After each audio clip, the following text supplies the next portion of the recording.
حضرت ام شریک رضی اللہ تعالی عنہا قبیلہ بنو عامر سے تعلق رکھتی تھی پر مکے میں آئی ہوئی تھی، گھر گھر جا کے رسول اللہ کا دین بتاتی. ان دنوں میں نہیں جن دنوں میں پھول پھینکے جاتے ہیں تبلیغ کرنے والوں پر، جن دنوں میں نعرے لگتے ہیں ان دنوں میں نہیں، ان دنوں میں جب چھپ چھپ کے لوگ دین کی بات کرتے تھے. حضرت زید بن ارقم رضی اللہ تعالیٰ عنہ کے گھر میں لوگ بیٹھ کے دین سیکھتے تھے. یہ خاتون مجھے آج کہہ لینے دیں یار، مجھے کہہ لینے دیں، ووٹوں کی ضرورت ہو تو عورتیں گھر گھر چلی جاتی ہیں، ایک سیٹ کی ضرورت ہو تو بیویوں کو گھر گھر بھیج لیا جاتا ہے.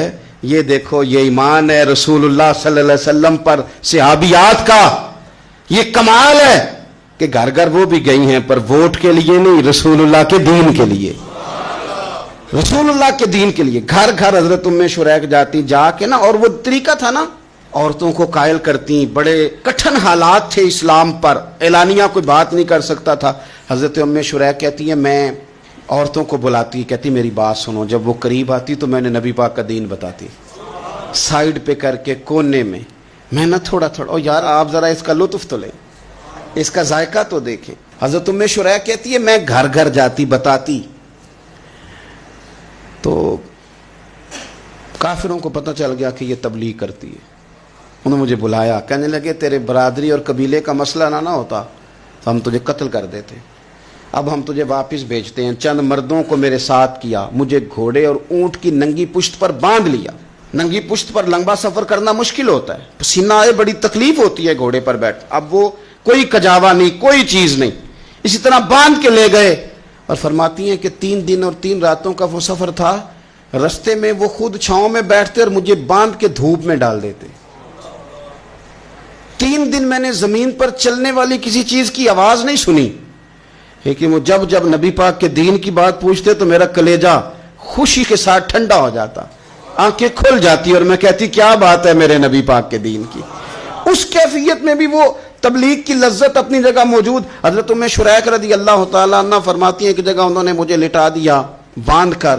پیاس بڑی شدید تھی، پانی پینے کو دیتے نہیں تھے، روٹی کھانے کو. یہ ایک عورت کی بات کر رہا ہوں، یہ خاتون کی بات کر رہا ہوں. آج کل تو ہمارے بچے شام کو سالن ٹھیک نہ پکا ہو تو موبائل توڑ دیتے ہیں.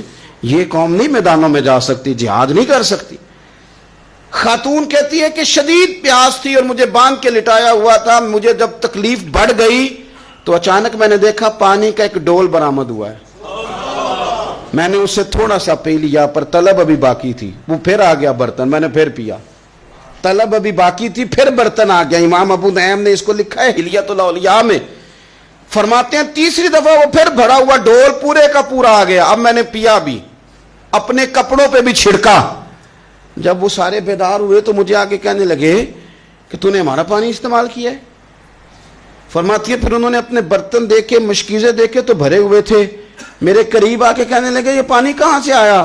تو میں نے کہا تم ابھی میرا عقیدہ نہیں سمجھے، یہ میرے رب نے مجھے دیا ہے، میرے رب نے مجھے دیا. فرماتی ہے مجھے باندھ کے لے جا رہے تھے پر جب میری بات سنی نا تو بول کے کہنے لگے ہمیں سمجھ آ گئی ہے تیرا دین ہمارے دین سے بہتر ہے، تیرا عقیدہ ہمارے عقیدے سے بہتر ہے. اور ایک روایت میں یوں بھی ہے کہ وہ باندھ کے لے جا رہے تھے پر یہ کمال دیکھا تو کلمہ پڑھ کے مدینے والے کے غلام بن گئے.